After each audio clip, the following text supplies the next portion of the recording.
તો ચોમાસું ગુજરાતના દરવાજે આવી ગયું છે અને થોડા જ કલાકોમાં આપણા રાજ્યમાં ચોમાસાની સત્તાવાર એન્ટ્રી થવાની છે। છેલ્લા 48 કલાકમાં ચોમાસા એક મોટી છલાંગ લગાવી અને 13 દિવસના વિરામ બાદ હવે ચોમાસું ઝડપથી આગળ વધી રહ્યું છે। માનવામાં એવું આવે છે કે આગામી 24 થી 72 કલાકમાં ચોમાસાનું થઈ શકે છે આગમન।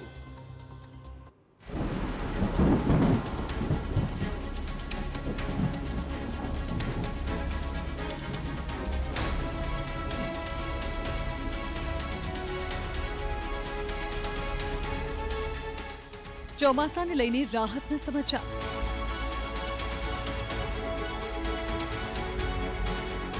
ચોમાસાએ અચાનક ગતિ વધારી।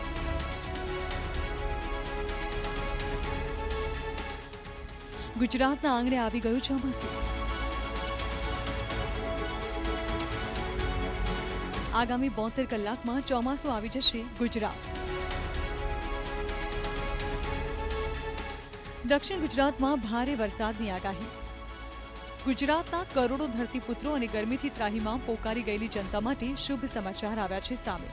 આગામી 72 કલાકમાં જ ગુજરાતમાં થઈ શકે છે ચોમાસાના શ્રી ગણેશ। મુંબઈથી ચોમાસું આગળ નીકળી ગયું છે અને હવે આગામી 72 કલાકમાં ચોમાસું દક્ષિણ ગુજરાતના ડાંગ અને વલસાડમાં આવી જશે, જે બાદ ધીમે ધીમે ચોમાસું આગળ વધશે અને સમગ્ર ગુજરાતમાં જોવા મળશે ધોધમાર વરસાદ।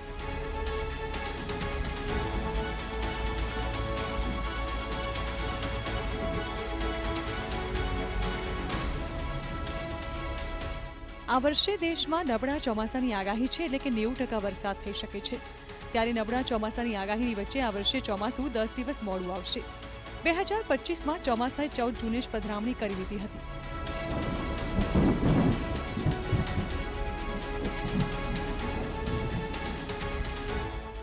ચોમાસું ખેંચાતા ગુજરાતમાં વરસાદની 84% ઘટ હાલ જોવા મળી રહી છે। વરસાદની સૌથી વધુ ઘટ ધરાવતા રાજ્યોમાં ગુજરાત બીજા નંબરે છે। છેલ્લા 2 વર્ષની સરખામણીએ ચોમાસાનું આગમન ખૂબ જ મોડું થશે। ગત વર્ષે 14 જૂનના રોજ ગુજરાતમાં થઈ હતી ચોમાસાની સત્તાવાર એન્ટ્રી, જ્યારે કે આ વખતે હજુ 27 જૂનની આસપાસ ચોમાસાના આગમનના એંધાણ છે। વેસ્ટર્ન ડિસ્ટર્બન્સ અરબી સમુદ્રના નબળા પવનોના લીધે ચોમાસાનું આગમન મોડું આવશે।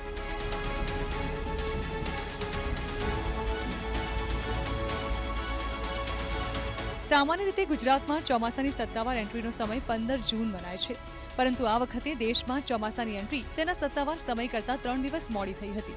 શરૂઆતમાં રફતાર પકડ્યા બાદ ચોમાસું 13 દિવસ સુધી અટકી પડ્યું હતું, જોકે હવે તેણે ફરી એકવાર ગતિ પકડી છે। પરંતુ વરસાદ લંબાવાના લીધે ચોમાસામાં અત્યાર સુધીની સિઝનમાં ગુજરાતમાં 84% વરસાદની ઘટ નોંધાઈ છે। વરસાદની ઘટના મામલે પ્રથમ નંબરે મહારાષ્ટ્ર છે, જે બાદ બીજા નંબરે ગુજરાત છે। ગુજરાત અને મહારાષ્ટ્ર તરફ ભેજવાળા પવન પૂરતા પ્રમાણમાં ન હોવાને કારણે આ વખતે ઓછો વરસાદ નોંધાયો છે। પરંતુ રાહતની વાત તો એ છે કે હાલ અરબ સાગર સક્રિય થયું છે, જેથી ચોમાસું આગળ વધી રહ્યું છે। હાલ દક્ષિણ ગુજરાતના જિલ્લાઓમાં વરસાદી માહોલ સર્જાયો છે। આ દ્રશ્યો ડાંગ જિલ્લાથી સામે આવ્યા છે। ડાંગમાં સતત બીજા દિવસે મેઘમહેર જોવા મળી રહી છે। સાપુતારામાં ઝરમર વરસાદનું આગમન થયું છે। સર્પગંગા તળાવ નજીક મનમોહક દ્રશ્યો સર્જાયા છે। ધુમ્મસ, હરિયાળી અને વરસાદી માહોલથી પ્રવાસીઓમાં આનંદ છવાયો છે।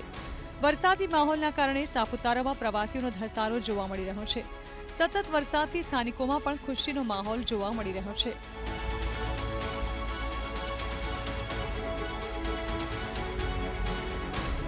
દક્ષિણ ગુજરાતમાં વરસાદની આગાહી।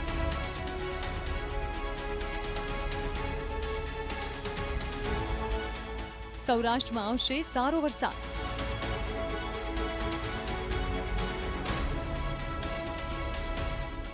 બંને ઝોન માટે યલો એલર્ટ જાહેર।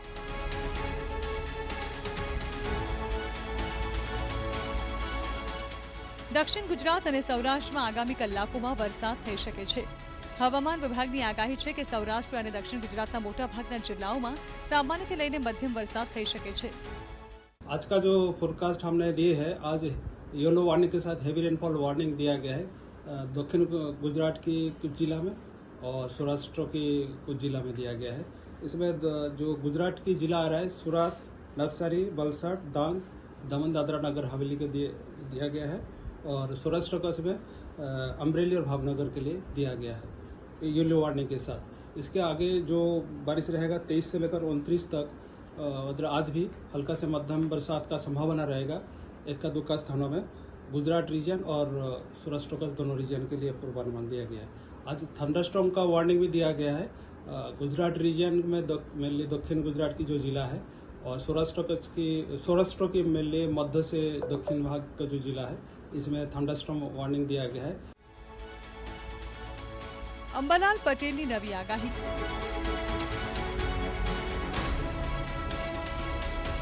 25 જૂન સુધી રાજ્યમાં રહેશે વરસાદી માહોલ.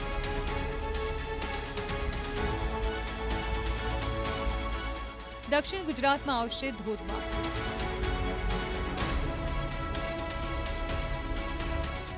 સૌરાષ્ટ્ર માટે મુશળધારની આગાહી.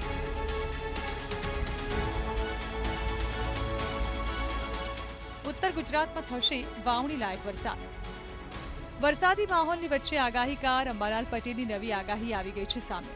અંબાલાલ પટેલનું અનુમાન છે કે આગામી 3 દિવસમાં છૂટો છવાયો વરસાદ પડી શકે છે. દક્ષિણ ગુજરાત, સૌરાષ્ટ્ર અને ઉત્તર ગુજરાતમાં વરસાદની આગાહી છે. 28 અને 29 જૂને ઉત્તર ગુજરાતમાં ભારે વરસાદની શક્યતા છે. ઉત્તર ગુજરાતમાં વાવણી લાયક વરસાદ પડી શકે છે.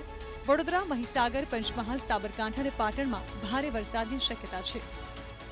3 દિવસમાં વરસાદ આવવાની શક્યતા રહેશે. દક્ષિણ ગુજરાતના ભાગોમાં પણ વરસાદ આવવાની શક્યતા રહેશે. સૌરાષ્ટ્રના અન્ય ભાગમાં પણ વરસાદ આવવાની શક્યતા રહેશે. એટલે હવે વરસાદની સવારી આવી રહી છે અને આ વરસાદનું પાણી સારું ગણાશે.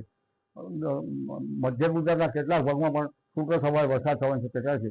એટલે ગુજરાતના ઘણા ભાગમાં છૂટો છવાયો વરસાદ થવાની શક્યતા છે. પણ 28-29 જૂને એક સિસ્ટમ બંગાળ ઉપસાગરમાં બની રહી છે, જેના ભેજના લીધે ઉત્તર ગુજરાતના ભાગમાં સારો વરસાદ થવાની શક્યતા છે. કેટલાક ભાગમાં ભારે વરસાદ થવાની શક્યતા છે, જેમાં વડોદરાના ભાગો, મહીસાગરના ભાગોમાં ભારે વરસાદ થવાની શક્યતા છે. હાલ અરબ સાગર સક્રિય છે, જેના કારણે ચોમાસાએ રફતાર વધારી છે. હવે આગામી દિવસોમાં ગુજરાતમાં મુશળધાર વરસાદ જોવા મળશે. Bureau report, TV9.